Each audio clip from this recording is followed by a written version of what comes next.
Hey you, I'm Maddy Mad Dog Forberg, and I am so glad that you're here today. If you have been following me for a while, or if you're new to my page, I talk about mental health a lot. I talk about it on my social media, and I talk about it on my podcast as well, because mental health is incredibly important to me. Today, October 15th, is the 7-year anniversary of my rebirth day, or what I like to call my rebirth day. It's a day I celebrate because 7 years ago today, I tried to attempt suicide, and I lived. I talk about mental health openly, and more specifically my journey with mental illness on my page, because I'm not looking for pity and I'm not looking for compliments of bravery, but I think that the more I talk about it, maybe you can find that your journey with mental illness gets easier. And maybe if I talk about it more, the people in my life can feel more encouraged to speak up about their own mental health issues. For me, my mental illness started when I was really young. When I was about 4 years old, my dad passed away in a car accident. And the year after that, my sister was hit on her bike by a utility vehicle and suffered a traumatic brain injury. Since then, growing up, I felt this sense of hopelessness, and I just felt empty at really a young age. And at the time, I had never heard of depression. I had never heard of mental illness because it was not something that was really ever talked about, especially to children. And as I grew up, this feeling of emptiness just grew. And at the same time, I felt so alone in that feeling. I felt like such an outcast for feeling that way. I didn't know how to put words to that feeling. So around the age of 10, I started self-harming because to me, that was a physical explanation of the confusing feelings that I was feeling inside. And it didn't get better with the self-harm, as it never really does. It just kind of makes the issue worse, right? So at the age of 10, I started self-harming, which made me more secretive, made me cover up, made me more insecure. And as those feelings of insecurity and depression grew, at the age of 13, I just felt like I didn't want to be here anymore. I withdrew from my family, and I was so quiet and so upset, I couldn't sleep. And my family eventually caught on to this, and all I could really say about it was I just didn't want to be here anymore. So at age 13, I entered a mental health institution for the first time. And I would leave the mental health institution and I would feel better for a little while, but then the depression would creep back into my life. So through the ages of 13 to 17, I went to a mental institution every single year. Every time I'd get a little bit better, and then I would get really worse. And I was seeing a psychologist and a therapist during that time, but as a kid, I felt so alone in what I was feeling that I felt like I couldn't be honest with anybody about how I was feeling. I felt like I was just a burden to my family for always having to do this, always going through this. And so I felt like I couldn't be honest with the professionals that I was seeing. I thought that I had to give them the answers they wanted to hear, like, yes, I'm getting better and everything is not terrible, which obviously isn't the right course of action. And my depression just got worse. Until the age of 17, when I was a junior in high school, I was sexually assaulted. And I don't talk about that portion of my life very much on social media the way that I talk about suicide, self-harm, and depression, because it is a big part of me that I'm still working on healing. When you're sexually assaulted, there are so many feelings that accompany that. And again, there's no guidebook to mental illness or heavy situations like this. And so I felt a lot of embarrassment and shame. And more than anything, I felt like a stranger in my body. So I started to develop an eating disorder on top of everything else. I felt like I wasn't at home here. And I wasn't at home here. I couldn't talk to anybody. I couldn't be honest with myself or anyone else about the way that I was feeling. And so everything accumulated and got worse, and I just dealt with these heavy feelings of numbness. I couldn't quite explain how I was feeling to myself or to anyone. I just couldn't feel anything. Nothing brought me happiness anymore. I didn't enjoy anything in my life. I didn't have a lot of friends. I felt very isolated because of the situation that happened to me, because again, when you're a teenager, people don't really talk about these kind of things. So after that happened, I struggled very much, to the point where on October 15th, 2014, I attempted suicide. As I said, all those feelings accumulated and it was so heavy. My depression at that point had felt comfortable to me because it was a routine that at this point I knew more than anything else.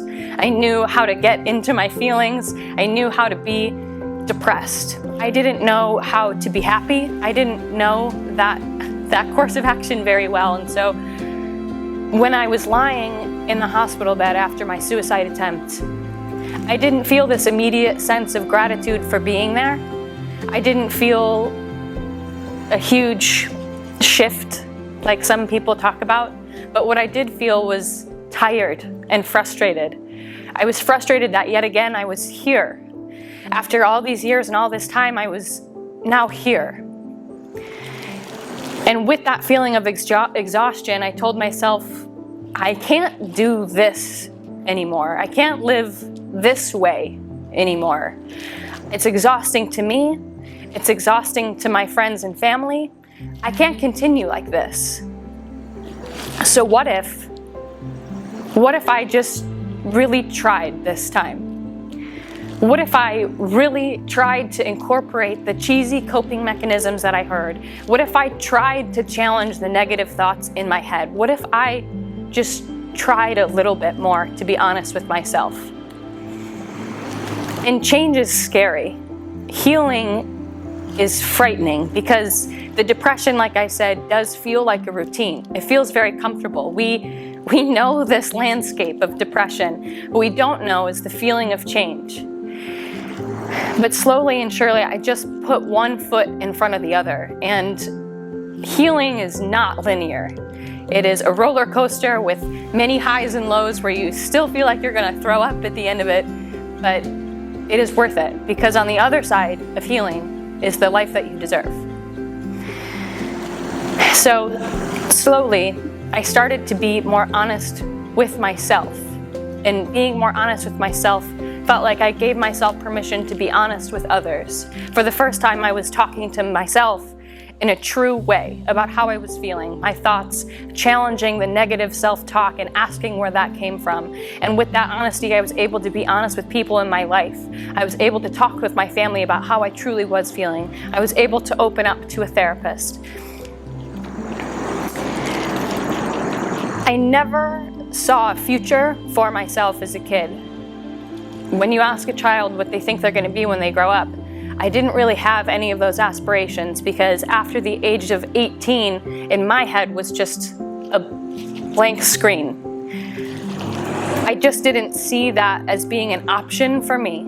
I didn't see a future as something within my reach. And I didn't always feel like I was going to attempt suicide, but I just didn't think that I would be here.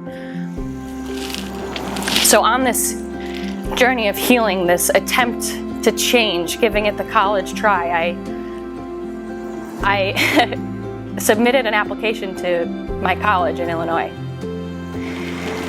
And I got into college.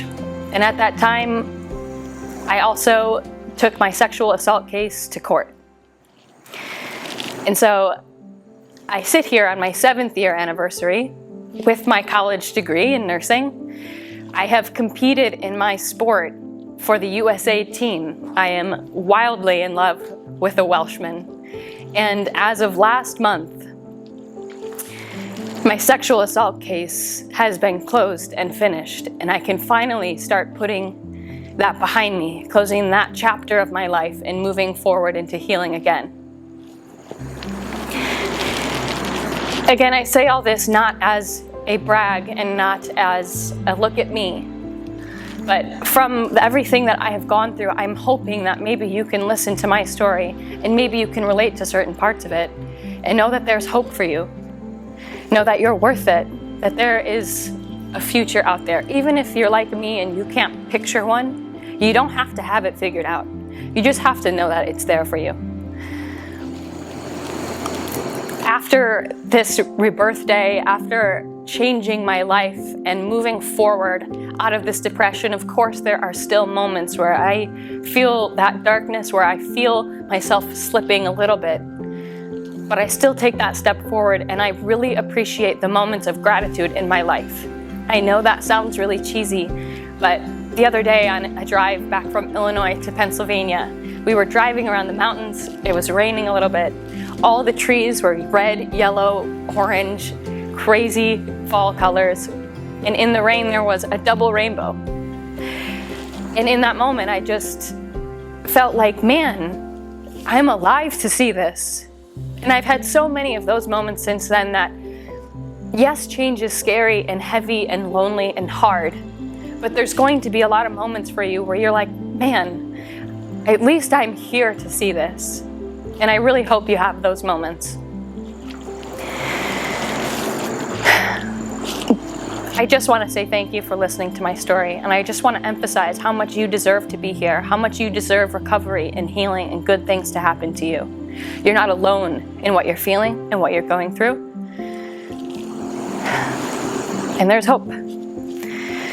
Because of this month being my rebirth day, I want to take a portion of all the commissions that I make with the amazing companies that I work with, and we'll list them here, and I'm going to donate them to a Suicide Prevention Foundation and a Survivors of Sexual Assault Foundation. I appreciate any contribution that you can make, and I'm really looking forward to doing that.